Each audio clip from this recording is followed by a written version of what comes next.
हमारे देश में सुप्रीम कोर्ट ने बार बार यूनिफॉर्म सिविल कोड को लेकर के चर्चा की है, अनेक बार आदेश दिए हैं, क्योंकि देश का एक बहुत बड़ा वर्ग मानता है और उसमें सच्चाई भी है कि जिस सिविल कोड को हम लेकर के जी रहे हैं वो सिविल कोड सचमुच में तो एक प्रकार का कम्युनल सिविल कोड है, भेदभाव करने वाला सिविल कोड है। ऐसे सिविल कोड से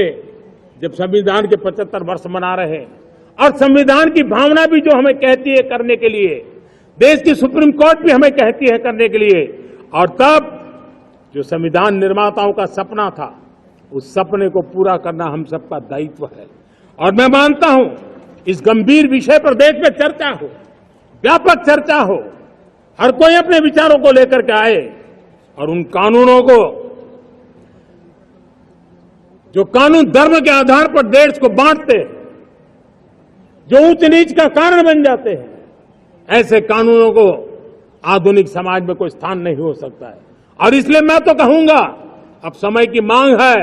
कि देश में एक सेकुलर सिविल कोड हो। हमने कम्युनल सिविल कोड में 75 साल बिताए हैं, अब हमें सेक्युलर सिविल कोड की तरफ जाना होगा और तब जाकर के देश में धर्म के आधार पर जो भेदभाव हो रहे हैं, सामान्य नागरिक को जो दूरी महसूस होती है, उससे हमें मुक्ति मिलेगी। मेरे प्यारे देशवासियों, जब मैं देश में एक चिंता हमेशा कहता हूं, परिवारवाद, जातिवाद भारत के लोकतंत्र को